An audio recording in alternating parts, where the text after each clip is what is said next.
I should have said something sooner. That's the part that keeps replaying. Not the sounds, not the smell, not even the way the trees seem to lean closer every night, but that quiet, stupid choice to stay silent when I first realized I wasn't alone out there. By the time I understood what I was seeing, it had already been watching me for days, maybe longer.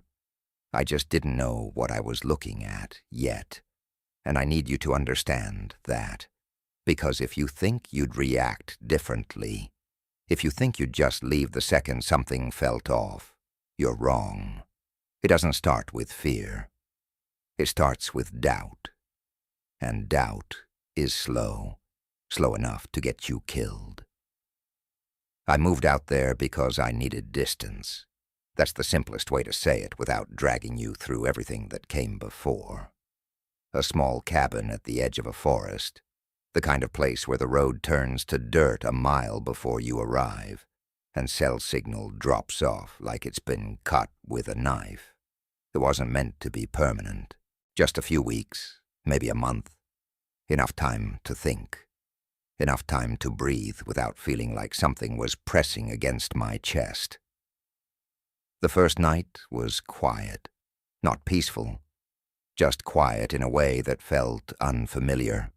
No distant traffic, no voices through walls, no hum of electricity beyond the faint buzz from the cabin's wiring.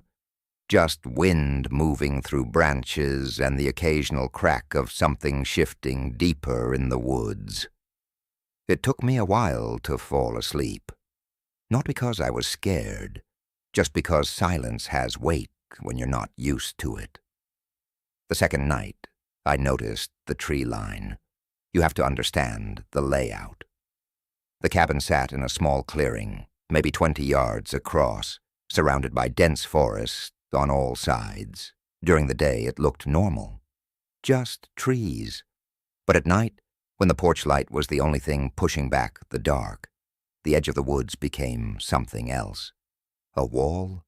Not solid, but close enough. And it felt wrong. Not dangerous, just wrong. Like something was off by a fraction you couldn't quite measure. I remember standing there, leaning against the doorframe, holding a cup of something that had already gone cold, just staring, waiting for a reason, for movement, maybe, or a sound that would justify the feeling. Nothing came, so I went back inside. That's how it starts. You feel it, you question it, then you ignore it. By the third night, I started spending more time outside, not less. That's the part people don't get. When something feels just slightly off, you don't always run from it. Sometimes you lean into it. You try to understand it. I told myself it was just animals. Deer, maybe, or something smaller moving through the underbrush. There was a smell that night, faint, not constant. It came in waves, carried by the wind, damp, heavy, like wet soil mixed with something sour, not rot, not exactly, just wrong. It would fade if I stepped back toward the door, then return when I moved closer to the edge of the clearing. I remember thinking the forest itself smelled different at night, like it was breathing. That was the first mistake. The fourth night, I heard it. Not a clear sound, nothing distinct, just a shift, like something adjusting its weight, not leaves crunching, not branches snapping, more controlled than that, subtle, deliberate. And it came from the same direction every time, just beyond the tree line, slightly to the left of where the light reached. I stood there longer than I should have, listening, waiting for it to happen again. It didn't, and somehow that made it worse. I started keeping the porch light on all night after that. Told myself it was just practical, safer, easier to see if something wandered too close.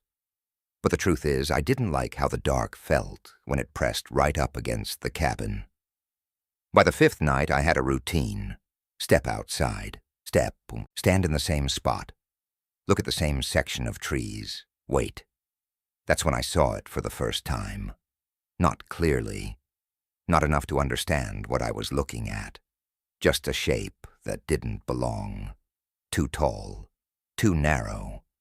Positioned between two trees where nothing should have been. And the worst part wasn't the shape itself. It was the way it stayed perfectly still. I blinked, and it was gone. No movement, no sound, just gone. I told myself it was a trick of the light, shadows overlapping, my eyes adjusting, anything but what it actually was. Because the alternative meant something had been standing there, watching. The sixth night, I didn't go outside right away. I stayed just inside the doorway, looking through the glass. The light reflected back at me, making it harder to see out. But I told myself that was fine, safer. That smell came back, stronger this time. And then I saw it again, same spot, same height. But this time I noticed something different. The proportions. Too long. The arms, if that's what they were, hung lower than they should have. Not like a person, not even close. And the head. I couldn't make it out fully, but it wasn't shaped right, narrower, longer. I didn't open the door. I stood there, barely breathing, watching it watch me. Because I knew, in that moment, that it wasn't random. It wasn't passing through. It was there for me. And it knew I could see it. The seventh night, I made a decision that I still don't understand. I stepped outside, not far, just onto the porch. The wood creaked under my weight, louder than it should have been, and for a second, I thought that would scare it off. It didn't move. I took another step. The smell hit me immediately, thicker now, almost suffocating. My stomach turned, but I didn't stop. I needed to know. "Hey," I said. It came out quieter than I expected, not confident, not even close. Nothing happened. Then slowly, it shifted, not stepping forward, not retreating, just rising, like it had been crouched before and was now standing to its full height. And that's when I understood how big it really was. Too big. The head tilted slightly, and I saw the eyes catch the light. They weren't glowing. That's not how it works. They reflected, like an animal's would. But there was something behind that reflection. Awareness, focus, recognition. I stepped back without meaning to, and it took one step forward. Just one. That was enough. I went inside and locked the door, even though I knew that wouldn't matter if it decided to come closer. But it didn't. Not that night. The eighth night is where everything broke. I didn't sleep. Not even for a minute. I sat in a chair facing the door, watching the tree line through the glass, waiting for it to appear again. It didn't come from the same spot. That's what changed. It moved, further to the right this time. Closer. I could see more of it now. The shape was clearer. The legs bent wrong.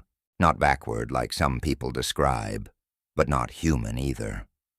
The posture was off, like it was built for movement that didn't match walking.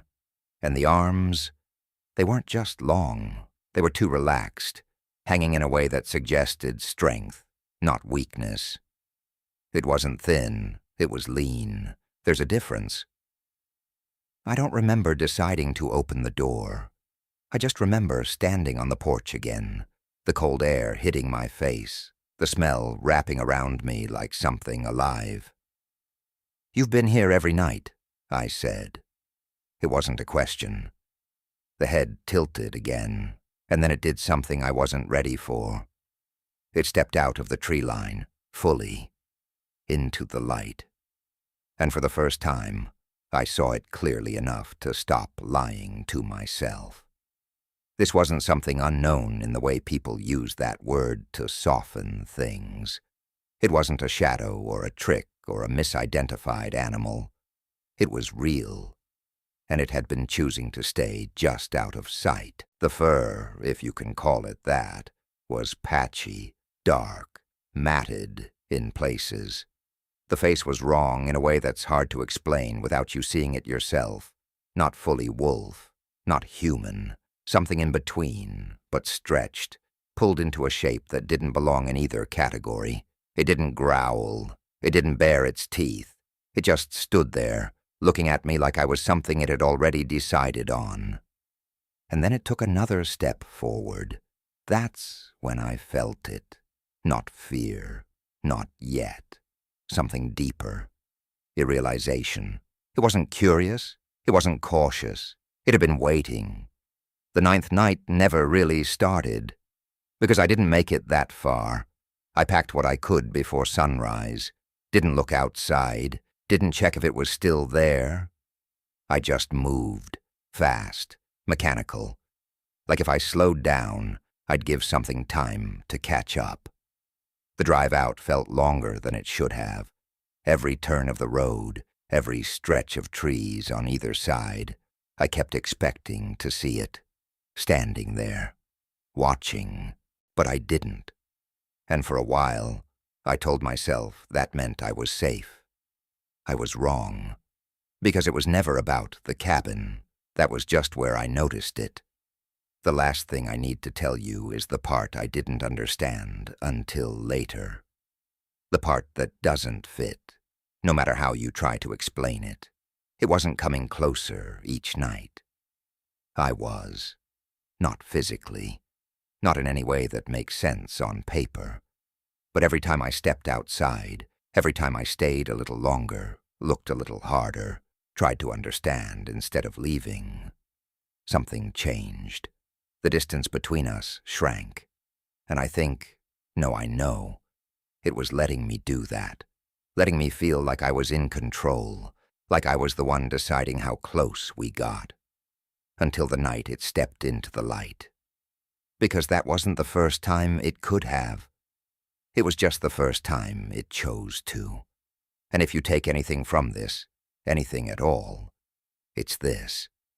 If something is watching you from the tree line, and it never crosses into the light, it's not because it can't. It's because it's waiting for you to stop needing the light at all. I didn't tell anyone about it for a long time, not because I thought they wouldn't believe me, but because saying it out loud would have made it real in a way I wasn't ready for. There's a difference between remembering something and admitting it happened. Memory can blur, it can soften the edges, but once you put it into words, once someone else hears it, it stops being something you can reshape. It locks in place, and I needed it to stay uncertain, just a little longer. For the first few days after I left, I stayed with a friend, someone I trusted enough not to ask too many questions right away. I told him I just needed a break from being out there alone, that the silence got to me, that I couldn't sleep. All of that was true, just not all of it. He joked about it at first, said I lasted longer than he would have, made some comment about horror movies and how I basically walked myself into one. I even laughed, dry, quick, like my body was going through the motions of something familiar. It helped. For a moment it made everything feel smaller, manageable. But that didn't last, because the nights didn't change. That's the part I wasn't expecting. I thought leaving would reset things, that whatever had been happening out there was tied to that place. The cabin, the forest, the isolation. I was wrong. The first night in his apartment, I woke up around 2 a.m., not suddenly, not like from a nightmare, just awake, eyes open, staring at the ceiling, with that same feeling sitting in my chest. Wrong. I stayed still, listening. The city has its own noise, even late at night. Distant cars, pipes shifting, the faint hum of electricity running through everything. It should have been comforting, familiar, but underneath it there was something else. Faint, almost not there.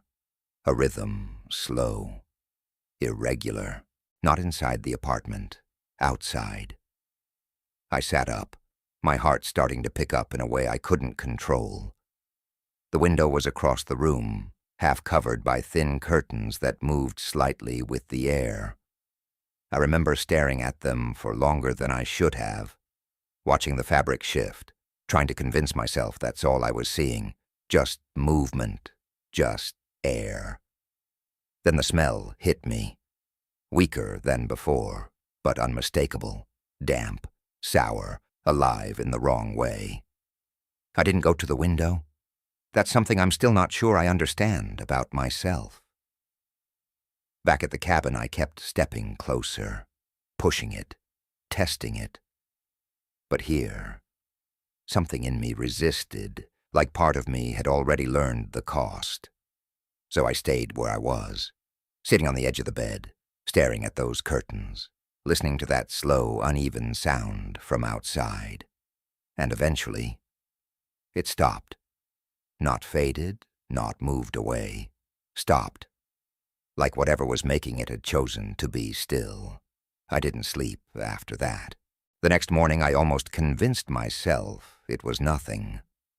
Stress, residual fear, the mind holding on to something and replaying it where it didn't belong. I didn't mention it. Not to him, not to anyone. I told myself I was done with it. But the second night came, and this time I made a mistake. I checked. It was subtle.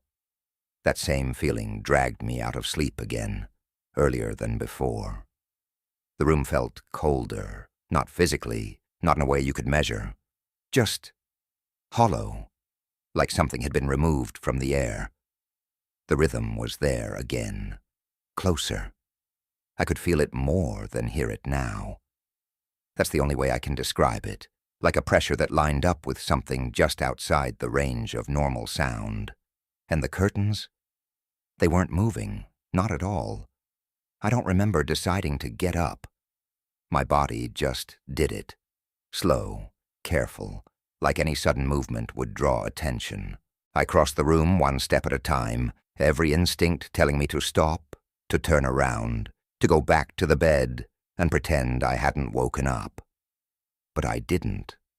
I reached for the curtain, and for a second I hesitated, because I already knew. That's the worst part. Before I even touched the fabric, before I looked outside, I knew something was going to be there, not hoped, not feared, knew. I pulled it back just enough to see through the glass. At first there was nothing, just the reflection of the room behind me, faintly layered over the street outside. A parked car, a streetlight, flickering slightly, empty sidewalk. Relief came fast, too fast.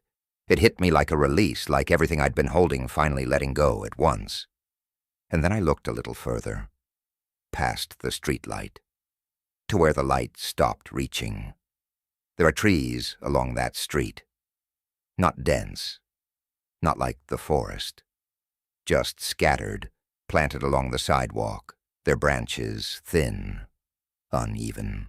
And between two of them, it was standing there, farther than it had been at the cabin, smaller because of the distance. But the shape, the proportions, they don't change just because something is farther away. Too tall, too still, watching. I froze, completely. Because in that moment, everything I'd been trying to tell myself collapsed at once. This wasn't tied to the cabin. It hadn't stayed behind. It had followed. Or maybe it had never been there in the first place. Maybe it had always been with me. The thought hit harder than anything else. Because if that was true, then leaving didn't matter. Distance didn't matter. Nothing I did out there had contained it. It had just revealed it. I don't know how long I stood there, barely breathing, staring through that narrow gap in the curtain. My eyes started to hurt.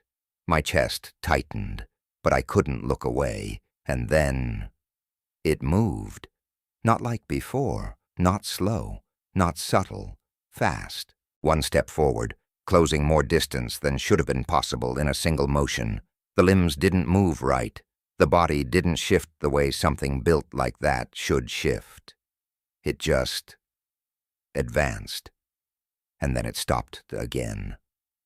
Closer now, close enough that I could see the head tilt. That same motion, recognition. I let the curtain fall back into place without thinking. My hands were shaking. My whole body was shaking now, like something had finally broken through whatever wall I'd been holding up. It knew where I was, it knew I was looking, and it wasn't hiding anymore. That was the moment everything changed. Not the cabin, not the first sighting, not even the night it stepped into the light. This. Because now there was nowhere left to go that it couldn't reach. And somewhere in the back of my mind, buried under the panic and the noise and the rising, uncontrollable fear, one thought kept repeating. It had waited all those nights, staying just out of reach, letting me come closer, letting me think I was choosing how far things went. It had been teaching me something, getting me used to it, so that when it finally followed, I wouldn't run. I'd look, and now it knew I always would. I didn't sleep at all after that, not even for a second. I sat in the corner of the room, as far from the window as I could get without losing sight of it completely, because not seeing it felt worse than knowing exactly where it was. The rhythm came back once more before morning, slower, heavier, right outside the building, and then a single soft sound against the glass, not loud, not forceful, just enough to let me know. It wasn't watching from a distance anymore. I didn't open the curtain again that night, not after that sound, not after the glass answered it with that faint, hollow vibration that traveled through the room and settled somewhere behind my ribs. I just sat there, eyes locked on the outline of the window, waiting for something worse to follow. Nothing did. That was the problem. Because when something like that makes itself known, when it closes the distance like that, you expect escalation, noise, force, impact, something undeniable, something you can point to and say, there, that's real, that's happening. But it didn't give me that. It gave me silence. Morning came, like it always does, indifferent.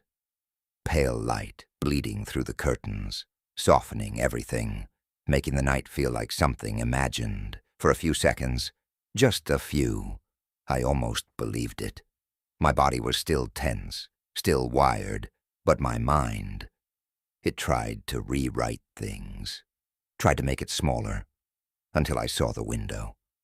There were marks on the outside of the glass, not scratches, not quite.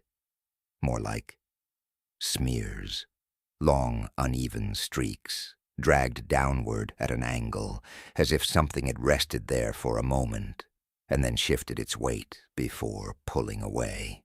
They weren't obvious. You had to be looking for them. The kind of thing you'd miss if you weren't expecting anything to be there. But I was, and I knew exactly where to look. I didn't touch the glass. I didn't get that close. I just stood a few steps back, staring, trying to match what I was seeing with something that made sense. It didn't, because the spacing was wrong, too far apart. Like whatever made those marks had fingers, if that's what they were, that didn't match any shape I knew how to accept. I stepped away from the window slowly, like distance would make it less real. It didn't. My friend knocked on the door a few minutes later, just a casual, half-awake tap, asking if I was up. His voice sounded normal. Everything about him was normal. and for a second, I considered opening the door and telling him everything.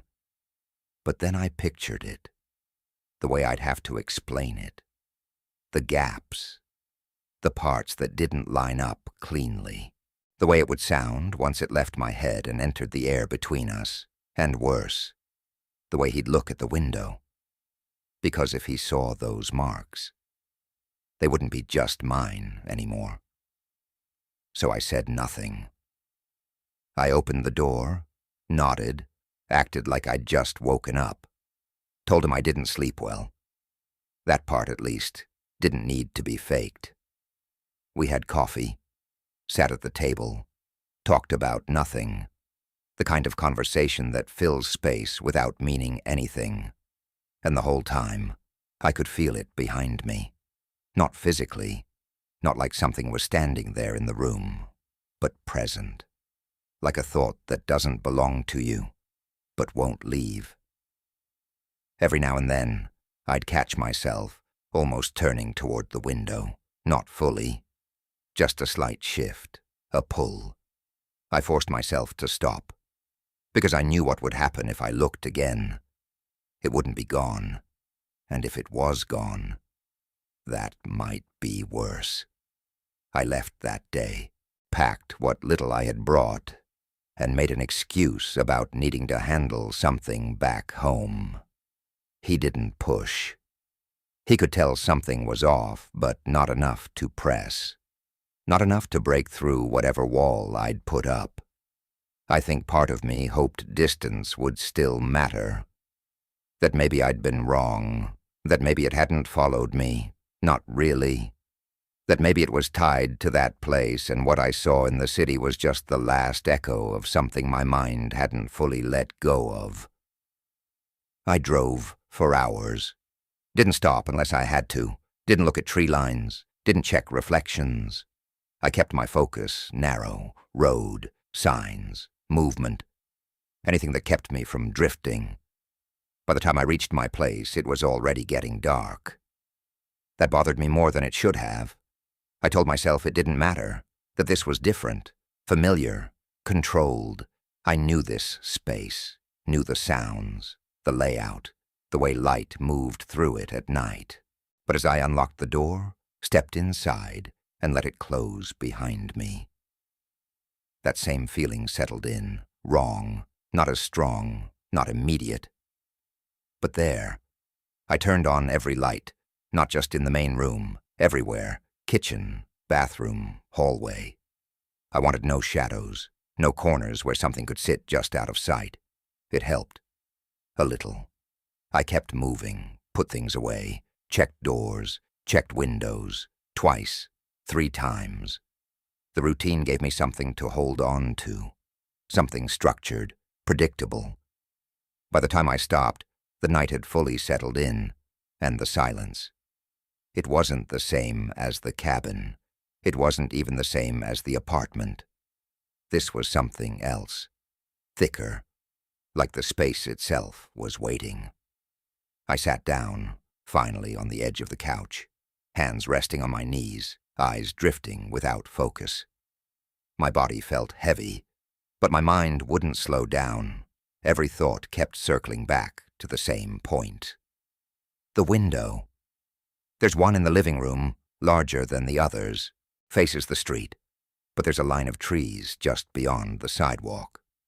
Not dense, not enough to block anything, but enough. I hadn't looked at it yet, not since I got back. And that started to matter more the longer I avoided it, because avoiding it meant something.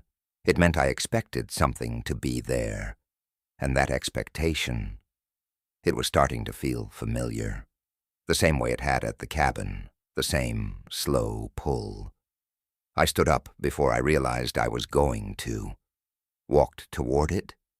Each step felt heavier than it should have, not physically, just weighted, like something in me understood this was a line I shouldn't cross again. But I did. I reached the window. The reflection hit me first. My own face, drawn tighter than I expected, eyes too wide, shoulders tense. I barely recognized the expression. I leaned slightly, trying to see past it. The street was quiet, empty. A car parked under a dim light, the trees standing still, branches barely moving, nothing. Relief came again, sharp, immediate, and again, too fast, because I'd felt it before, that exact moment, that exact mistake. I didn't move away this time. I stayed, watched longer, forced myself to keep looking even as that pressure started to build in my chest again. Seconds passed, then more, and just as I started to think, really think, that maybe this time it was actually over. Something shifted, not in the trees, in the reflection, behind me. I froze, didn't turn, didn't breathe, because I didn't need to. I could see it, faint, distorted by the glass and the light and the angle, but unmistakable. Too tall, standing in the middle of the room, not moving, watching. The smell hit a second later, stronger than it had ever been, close, too close. And for the first time since this started, I understood something that hadn't been clear before. It wasn't following me. It wasn't waiting outside. It had learned the distance between us. And now, there wasn't any left. I didn't turn around. That's the part people get stuck on when I try to explain this, what I did next, or what I should have done. But they don't understand that by then, turning around wasn't a choice. It felt like a line had already been crossed, and anything I did after that would only decide how fast things ended, not whether they would. So I stayed facing the window, watching it through the reflection, because somehow that felt safer than seeing it directly. The shape behind me didn't move. Not at first. It just stood there, occupying space that had been empty seconds before, like it had always been there and I'd only just noticed. The proportions were clearer now, even through the distortion of the glass. The shoulders too narrow for the height, the arms hanging too low, the head slightly lowered, angled in a way that suggested focus rather than curiosity. It wasn't confused. It wasn't exploring. It was waiting for me to do something. My breathing had gone shallow, not controlled, just reduced, like my body was trying to make less of me, less sound, less presence. My hands were trembling at my sides, small, useless movements I couldn't stop. And then it shifted, not a step, a lean forward, just enough to change the shape in the reflection and the smell. It intensified immediately, thick and wet, like something dragged up from deep underground and left to sit too long in the open air. It filled my nose, my throat. I could taste it. I swallowed hard, and that's when it made the sound, not a growl, not a snarl, something quieter, closer to breath. A low, uneven exhale that didn't match the rhythm of anything human. It carried weight, intention, like it wasn't just a sound. It was directed, a signal. My eyes flicked upward in the reflection without meaning to, and for the first time, I saw its eyes clearly, not just the reflection, the focus behind them, locked on me, not on my body, on my face. It knew I was watching through the glass. And something about that, something about the fact that it understood how I was looking at it. That's when the fear finally hit. Not sharp, not sudden, heavy, like a drop, like everything inside me giving way at once. Because this wasn't instinct anymore. This wasn't an animal reacting. This was something that had learned me. The room felt smaller, not physically, but in a way that made movement feel impossible. Like every option had already been taken off the table before I even thought of it. Run? It was behind me. Fight? There was nothing to fight with that mattered. Scream? For who? The city felt further away than the forest ever had, and then it moved again. This time, a step. Slow, deliberate. closing the last bit of space between us. In the reflection, I saw the outline grow larger, clearer. The details stopped being suggestions and became real. The texture of its fur, uneven, clumped in places. The length of its arms, ending in hands that didn't belong to anything I had a name for. The way its chest rose and fell, steady, controlled. It wasn't rushed, it had time. And that's when I realized something worse than anything that had come before. It wasn't hunting me, not like prey, not like something it needed to catch quickly before I escaped. This was something else, something slower, something patient. I felt it before it touched me, the shift in the air, the pressure changing like something large displacing space just behind my back, my whole body locked, every muscle, every nerve, and then contact, light, so light it almost didn't register at first. Something brushed against the back of my shoulder, not a strike, not forceful, a test. I flinched, I couldn't stop it, and the moment I reacted, everything changed, the calm, the stillness. It snapped. The hand, if that's what it was, tightened, not crushing, not yet, just enough to hold. And the sound it made this time, it wasn't quiet anymore. It was sharp. A sudden guttural break in that slow rhythm, like something slipping out of control for the first time. I don't remember deciding to move. I just did, forward, away from it. My shoulder wrenched free, pain shooting down my arm as whatever grip it had slipped, claws or fingers, dragging across fabric, across skin. I stumbled, hit the edge of the table, nearly went down, and in that split second, I turned.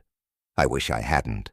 I wish I had kept it in the reflection, kept it distant, distorted, something I could pretend wasn't fully real. But I turned, and I saw it, not partially, not through glass, right there, in the room, the face. It's the hardest part to explain because nothing about it fits. It wasn't just wrong, it was layered wrong, like something had tried to imitate two different things at once and failed at both. The eyes set too forward, too focused, the mouth slightly open, showing teeth that didn't sit right, too uneven, too long in places, and the expression, that's what stays with me. Because it wasn't blank, it wasn't animal. There was something in it, something that recognized the moment, the shift. Like it knew I had finally seen it fully. No more distance, no more illusion, just it. And me. The room felt like it collapsed inward, the lights too bright, the air too thick, everything narrowing down to that single point of contact between us. It took another step, faster this time, and I understood this was the moment it had been waiting for. Not the cabin, not the nights outside, not the window. This, when I stopped observing and became part of it. I don't remember getting to the door. I don't remember unlocking it. I just remember the cold air hitting me as I stumbled outside, the sudden noise of the street crashing in like something breaking open. I ran. Not in a straight line, not with any plan. Just movement, distance, anything that put space between me and that room. I didn't look back. I couldn't. Because I knew. If I saw it again, clearly, without anything between us, I wouldn't be able to leave. And that's the part I still don't have an answer for. Not what it was, not where it came from. Just this. Why it let me go. Because it could have stopped me. Easily. I felt that in the way it moved, the way it closed distance without effort. But it didn't. It let me reach the door. It let me get outside. It let me run. And the longer I've had to think about that, the worse it gets, because it means one of two things. Either it didn't need to stop me, or it wasn't finished yet. I didn't stop running until my body forced me to.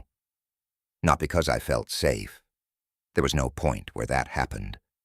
But because my legs started to fail in a way I couldn't override.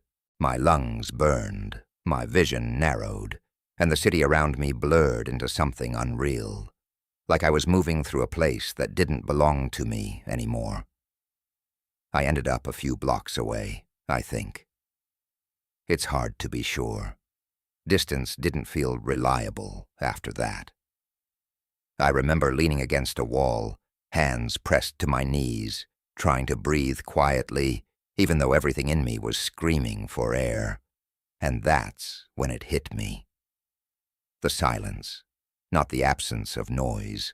The city was still there, distant traffic, a voice somewhere, the faint rattle of something metallic shifting in the wind. But underneath it, nothing. No rhythm, no presence, no smell. It was gone. At least that's what it felt like in that moment. And that should have been relief. It should have been the first real break since this started. But it wasn't. Because by then, I understood something I hadn't wanted to admit before. When it was there, I knew where it was, now. I didn't. I stayed out there longer than I should have. Minutes, maybe more. Letting my breathing settle, forcing my thoughts into something resembling order. Every instinct told me to keep moving, to put more distance between me and that apartment, that street, that room. But distance hadn't helped before. It followed, or it waited, or worse, it adapted. Eventually I stood up straight again. My body felt heavier, slower, like something had been drained out of it and not replaced. I looked around, not directly into shadows, not into the spaces between things, but enough to confirm there was nothing immediately wrong. Everything looked normal. That word started to lose meaning. I walked, not back toward my place, not yet, just away. Let my legs decide direction while my mind tried to catch up to everything that had just happened. Every step felt disconnected, like I wasn't fully in control of where I was going, just letting motion carry me forward. And the whole time, there was one thought sitting just beneath everything else. It let me go. That wasn't panic talking. That wasn't fear distorting things. That was clear. It had me, closer than it had ever been. No barriers, no distance, no uncertainty. And it chose not to end it. I slowed down without realizing it, my steps becoming shorter, less certain, until I eventually stopped altogether under a flickering streetlight, the kind that buzzes faintly, cutting in and out just enough to make everything around it feel unstable. I remember staring at the ground, at my hands. They were still shaking, but not from adrenaline anymore. This was something deeper, something that had settled in, because if it wasn't trying to kill me, then what was it doing? The thought came quietly, too quietly, and once it was there, I couldn't push it away, watching. That's what it had been doing from the start, not chasing, not attacking, watching, learning, the nights at the cabin, the distance, the way it stayed just outside the light, the way it adjusted when I moved, when I stepped closer, when I stayed longer, the apartment window, the reflection, the room, every step, it had matched me, not randomly, deliberately. I felt something shift in my chest again, not fear this time, something colder, understanding, or the beginning of it. I turned slowly, scanning the street behind me, not fast, not panicked, just careful.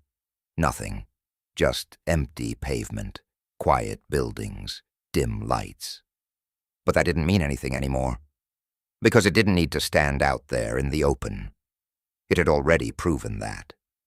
It could be where I wasn't looking, and that's when the second realization came. Worse than the first, it didn't follow me out of the apartment. It stayed.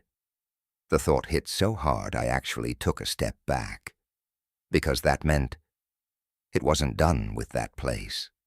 Not yet. And something about that, something about the idea that it chose to remain there instead of coming after me immediately, that created a different kind of fear, a slower one, the kind that doesn't spike and fade, the kind that stays, because if it wasn't finished, then going back wasn't escape. It was part of it. I don't know how long I stood there under that light, running through the same thoughts over and over, trying to find a version of this that made sense, that gave me control again. There wasn't one. Eventually, I moved. Not because I had a plan, but because standing still started to feel like waiting, and I didn't want to do that anymore. I circled the block, once, twice, kept my distance, watched my building from across the street. Every window looked the same, lights in some, dark in others, no movement, no sign of anything wrong, just normal. Again, that word. I hated it, because I knew what was inside one of those windows.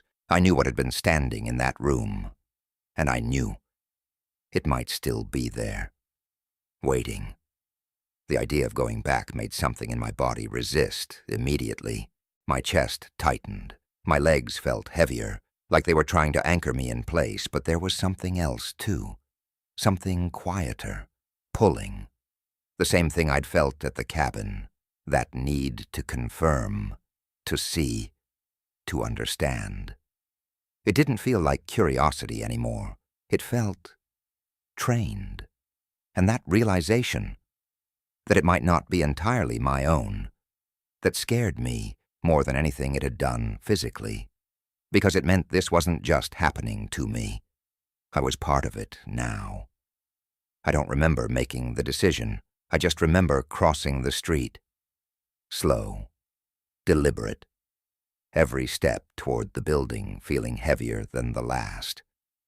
The entrance looked the same, nothing disturbed, nothing out of place. I reached for the handle, paused, just for a second. Because something in me, something deep, instinctive, still trying to protect what was left, was telling me not to go inside, that this was the last real choice I had. After this, there wouldn't be distance anymore, not in any way that mattered. My hand tightened on the handle, and I opened the door. The hallway was empty, too empty. The lights hummed softly overhead, casting that same flat, artificial glow that made everything feel thinner, less real. I stepped inside, let the door close behind me, and immediately the smell returned, stronger than before, fresh, present, close. It hadn't left. It had been waiting. And as I started down the hallway, each step echoing just a little too loudly in the silence, I realized something that made my stomach drop in a way I can't fully explain. It hadn't followed me. It had gone ahead of me. And now, I was the one walking back into it. I knew before I reached the door. That's the truth of it. Not a guess, not fear filling in the blanks. Something in me had already caught up to what the rest of me was still trying to deny. Each step down that hallway felt less like movement and more like confirmation, like I was walking toward something I had already agreed to without realizing it. The smell was thicker here. It clung to the air, to the walls, to the back of my throat, not drifting in from outside, settled, embedded, waiting. My door was at the end of the hall, same as always, same chipped paint near the handle, same faint scratch along the frame from when I moved furniture in months ago. Nothing looked disturbed. But the light underneath, it was on. I hadn't left it on. I remember that clearly. I turned everything off before I ran. I needed the dark behind me. Needed to believe it would slow whatever was there. But now, a thin strip of pale light, stretched across the floor from beneath the door, cutting into the dim hallway like a quiet invitation. Or a warning. I stopped a few feet away. My hand didn't move this time, didn't reach for the handle, because this felt different from before. Before I was reacting. Now, this felt like a test. The silence behind the door wasn't empty. It had weight. The same kind I'd felt at the cabin, at the window, in the room just before it stepped into view. But stronger, closer, complete. I don't know how long I stood there. Long enough for my breathing to slow. Long enough for the shaking in my hands to settle into something more controlled. Not gone, just quieter. Like my body was adjusting. That thought should have scared me more than it did. I raised my hand, paused again, and this time the hesitation wasn't fear. It was understanding. Because I knew, somewhere deep down, that once I opened that door, there wouldn't be any more questions left, just answers. And I wasn't sure which was worse. The handle turned easier than I expected. The door opened without resistance, and the smell. It hit immediately, full, overwhelming. No longer something carried on air, but something that filled space entirely. Like it had replaced the air itself. The lights inside were on. Every single one. The room looked exactly the way I'd left it. Except for one thing. It wasn't in the center anymore. It wasn't standing where I had seen it in the reflection. It had moved. Closer to the door. Waiting. For me. The distance between us was smaller now than it had ever been. But it didn't feel like distance mattered anymore.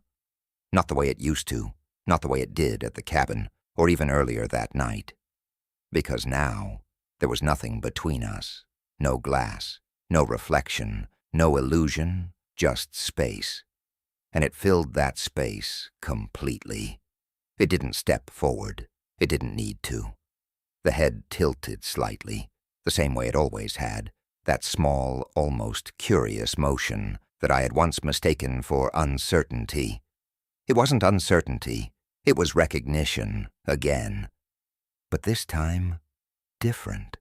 Something had changed, not in its shape, not in its posture, in the way it held itself, more certain. Like something had reached its conclusion.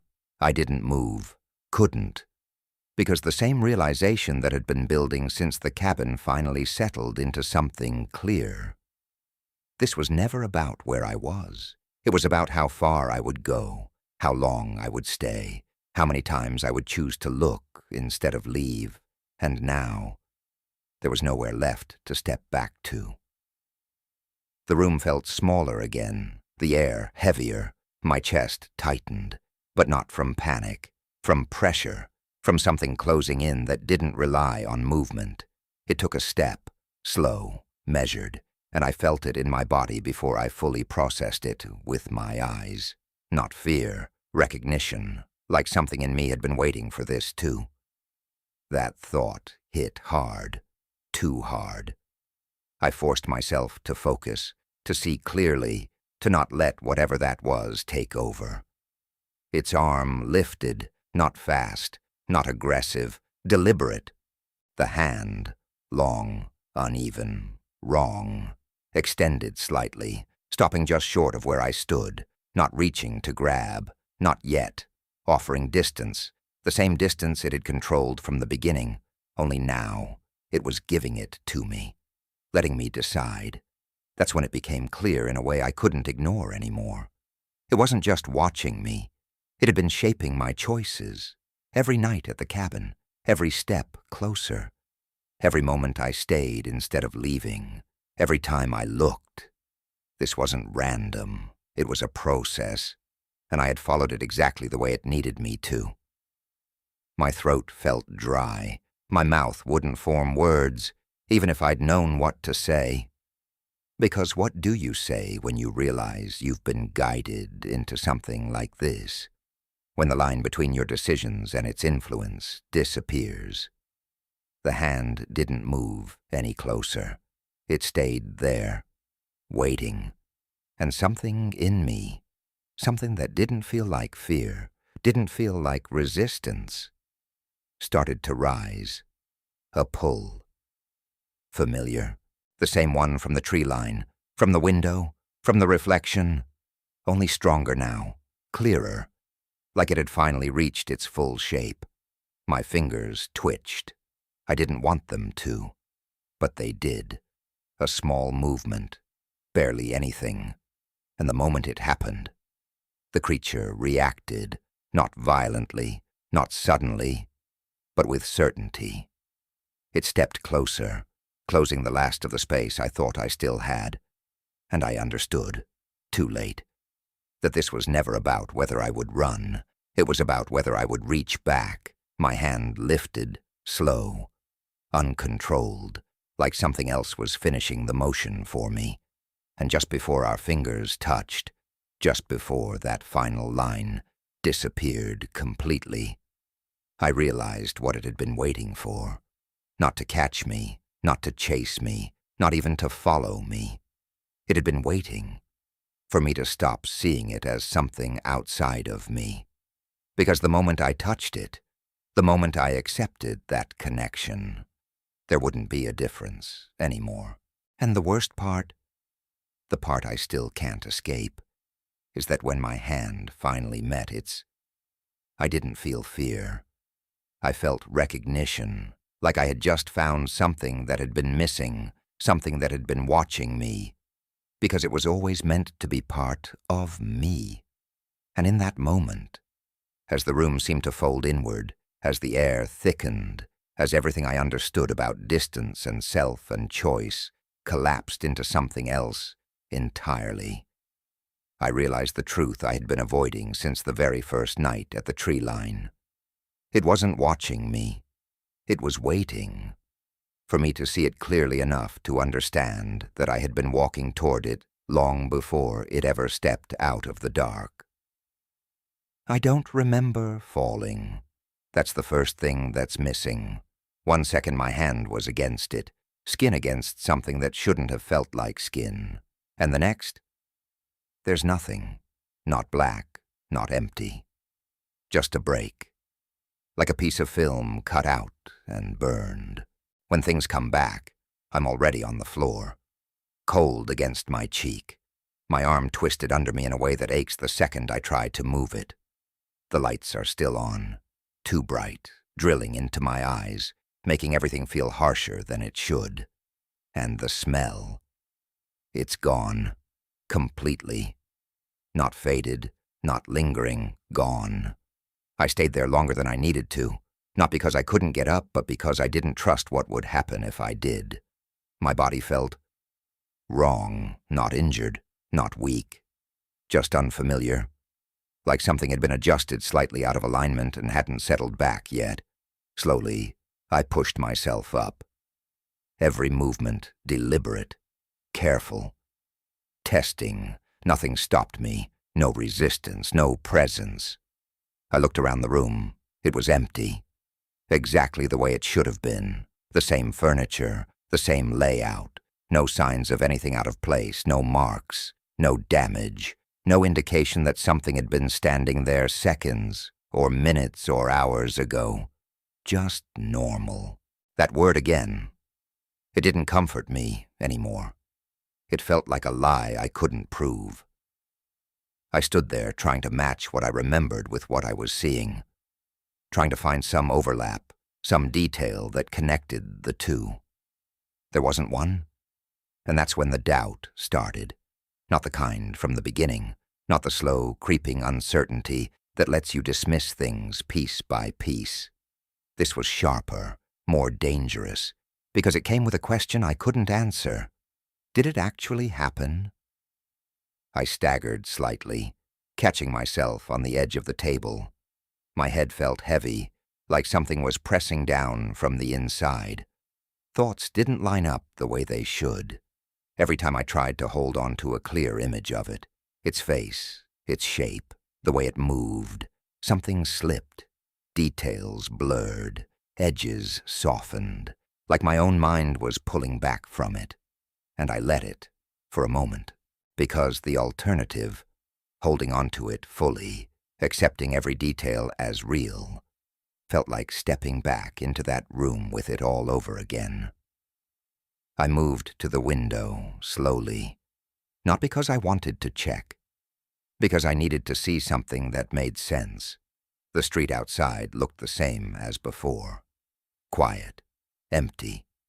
A car under the light, trees standing still, nothing watching, nothing waiting. I stared longer than I should have, expecting, almost needing, something to shift, to confirm that it hadn't all just stopped, but nothing did. I turned away, and that's when I noticed the mirror. It hangs near the hallway, small, cheap, slightly warped, just enough to distort things at certain angles. I hadn't looked at it since I got back. I hadn't needed to. Now, I couldn't ignore it. I stepped closer, each movement slower than the last. My reflection came into view gradually. First my shoulder, then my face. I looked normal, tired, pale, but normal. For a second, that almost settled something in me, until I realized what I was expecting. I wasn't looking to see if I was okay. I was looking to see if it was still there. That thought hit harder than anything else, because it meant some part of me believed it could be. Behind me, inside the reflection, waiting the same way it had before. I held my gaze, steady.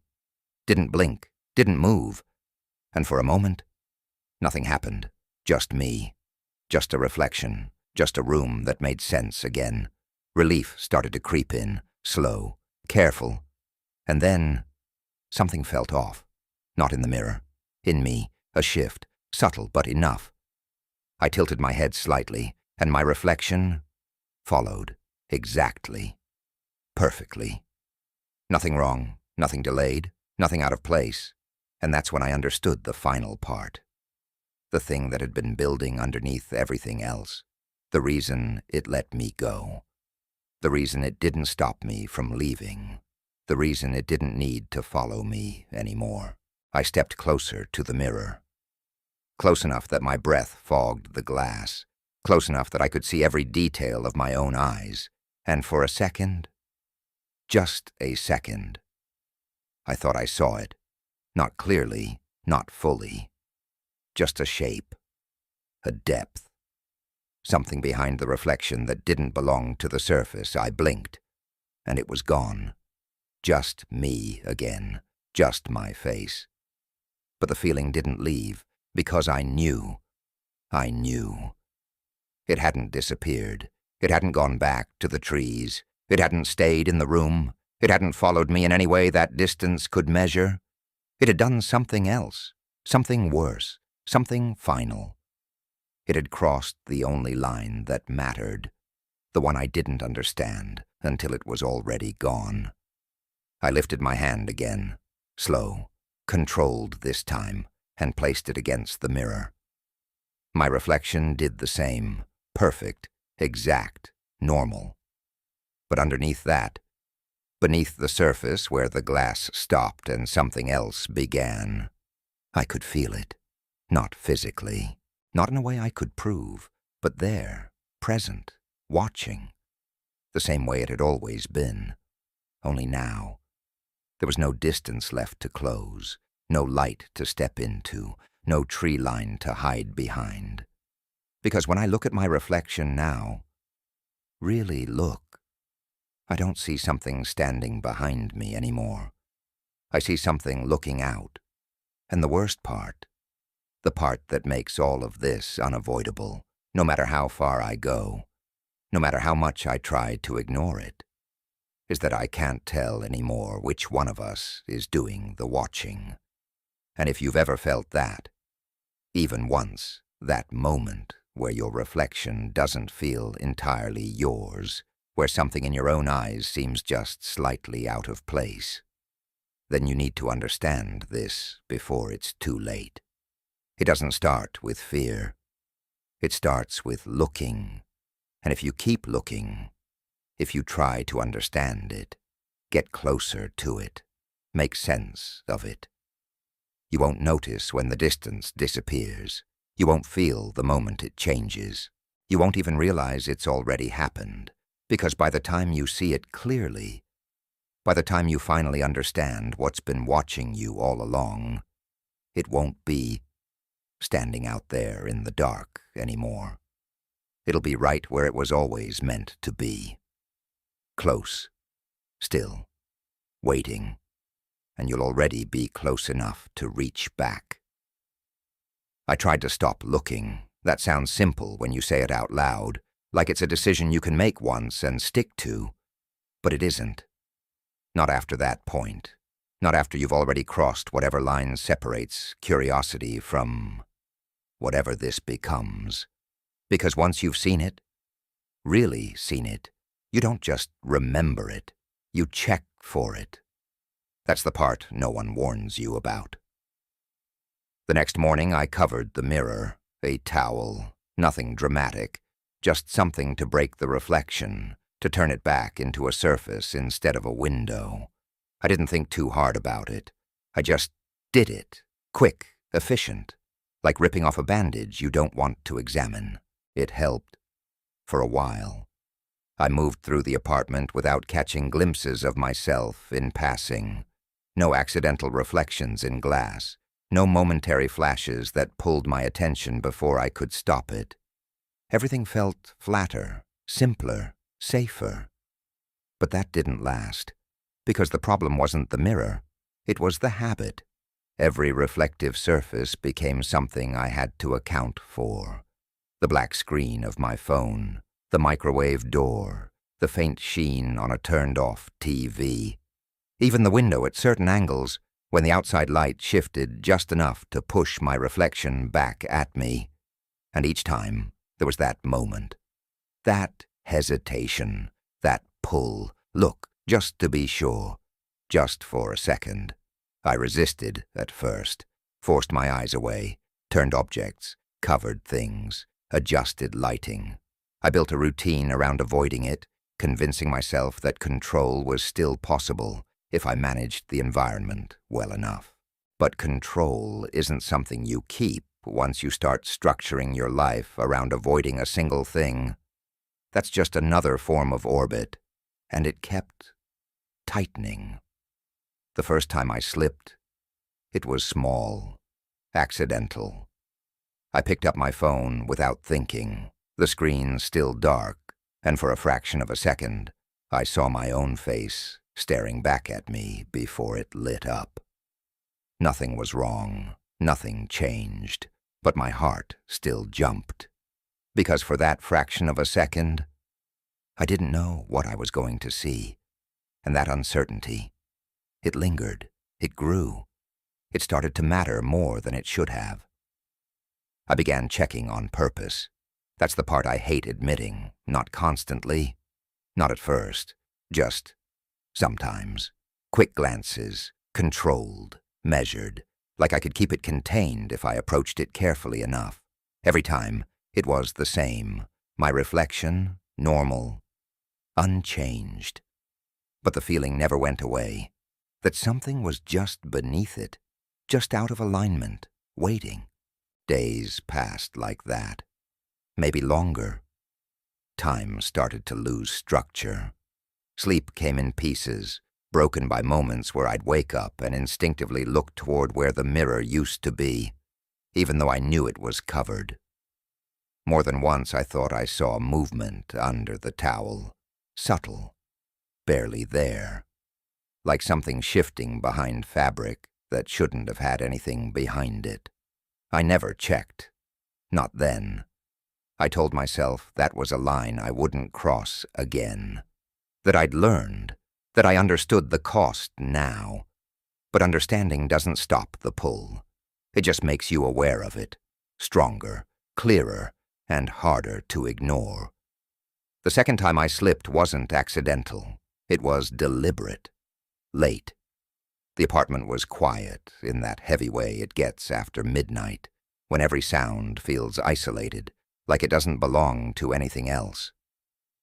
I was standing in the kitchen, staring at nothing, trying to hold on to some version of normal that had already started to fade. And then I turned toward the microwave. The door was dark, reflective, waiting. I don't know how long I stood there. Long enough for the decision to stop feeling like one. Long enough for it to feel inevitable.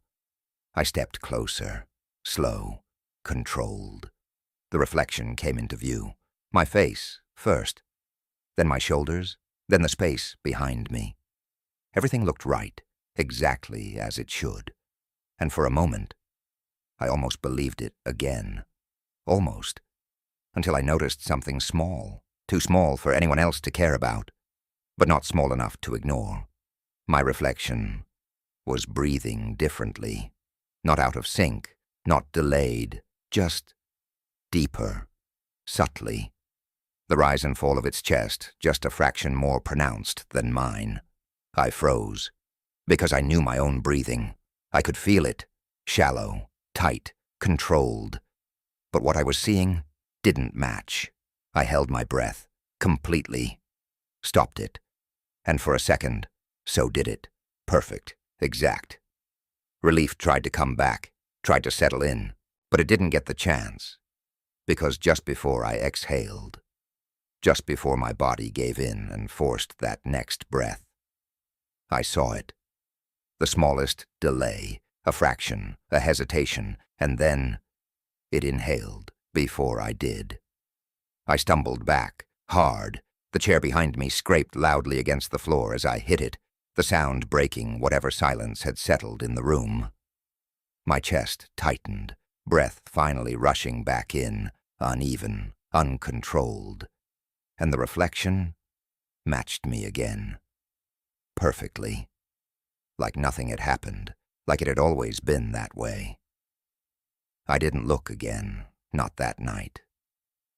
I left the kitchen, left the lights on, sat in the far corner of the living room with my back to everything that could reflect even the faintest image.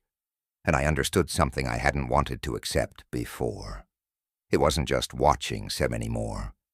It was sinking, learning, adjusting, not from a distance, from inside. That's what changed after the contact. After the moment I reached back. It didn't need to stand in rooms or wait at windows or hide in tree lines. It had access now. Not to my space. To me. And the reflections, they weren't windows anymore. They were tests. Checks. Moments where the alignment slipped just enough to remind me it was still there.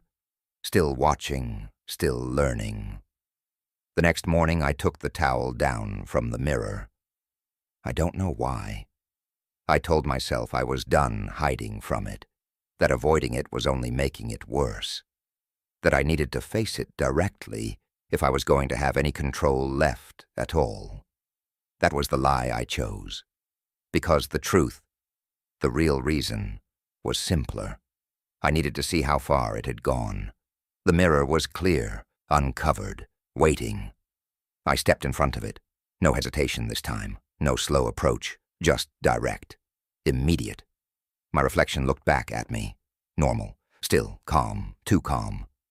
I held its gaze, and this time, it held mine, perfectly, unbroken, longer than it ever had before. No flicker, no shift, no delay, just presence, and then, without thinking, without deciding, without even realizing I was going to do it, I smiled.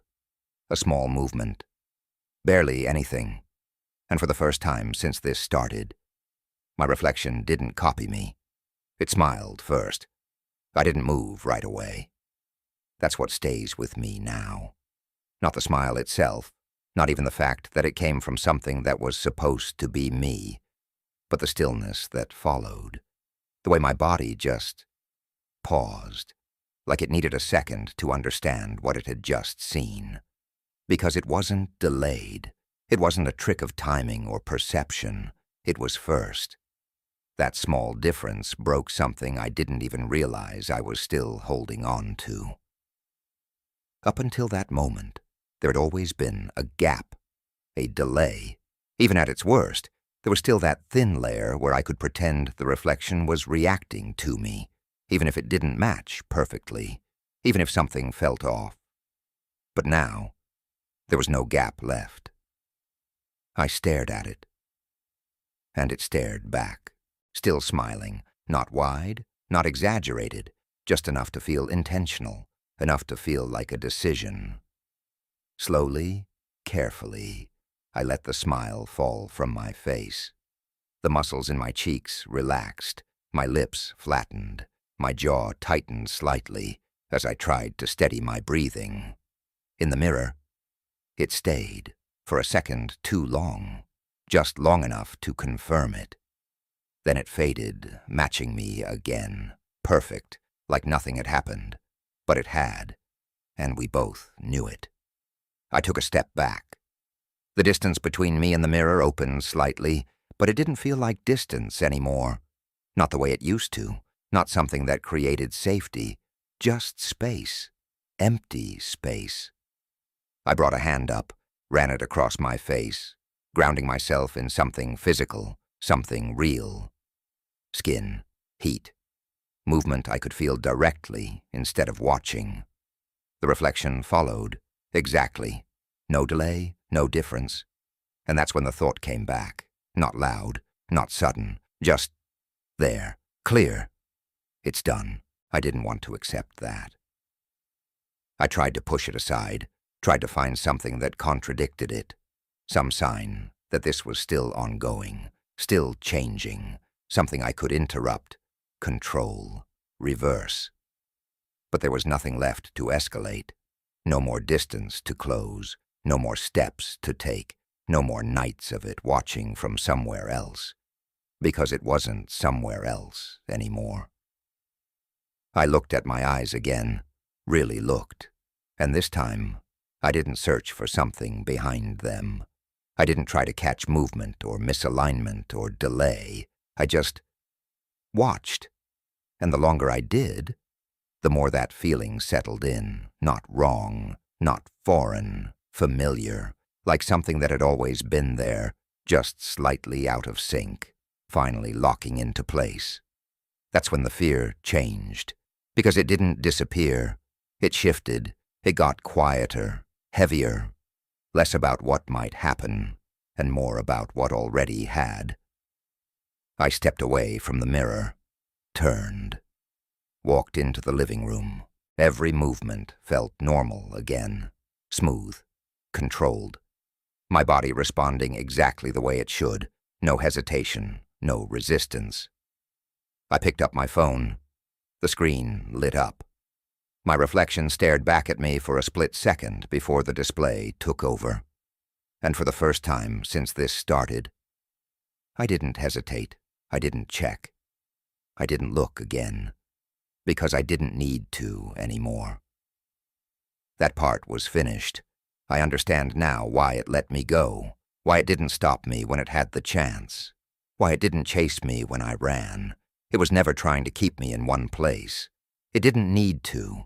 It just needed me to stay long enough to see it clearly, to understand it, to reach back. Everything after that was already decided. I went about the rest of the day like nothing had happened. And that's the part that should bother you the most. Not the creature, not the nights, not the reflection smiling first. This. The way everything continued, normal conversations, normal movements, normal thoughts slipping back into place like nothing had been disrupted. Because that's how it settles in, not with chaos, not with constant reminders, but with absence. No more smell, no more presence in the room, no more watching from corners or windows. Just me. Exactly as I've always been, except, not exactly. I don't check reflections anymore. Not because I'm afraid, because there's no point. And sometimes, rarely, but enough that I notice, I'll catch something without trying, a glimpse, a surface, a moment where I see myself without meaning to. And everything lines up, perfect. Too perfect, No delay, no difference, no sign that anything was ever wrong. And that's how I know it's still there. Not because I can see it, because I can't. Because there's nothing left to separate it from me. So if you're listening to this, if you've made it this far, there's only one thing I can tell you that matters. It wasn't real when I thought it was out there. It wasn't real when I tried to understand it. It became real. The moment I stopped questioning it, the moment I accepted it enough to reach back. So if you ever feel it, that pull to look a little longer, to step a little closer, to make sense of something that doesn't want to be understood, you need to stop, not later, not when it gets worse, at the beginning. Because once you cross that line, once you close that distance, you don't get chased, you don't get hunted, you don't even get taken, you get aligned, and after that, there's nothing left to fight, nothing left to run from, nothing left to prove, just a version of you that fits perfectly, moves perfectly, looks perfectly, and never ever waits for you to go first again.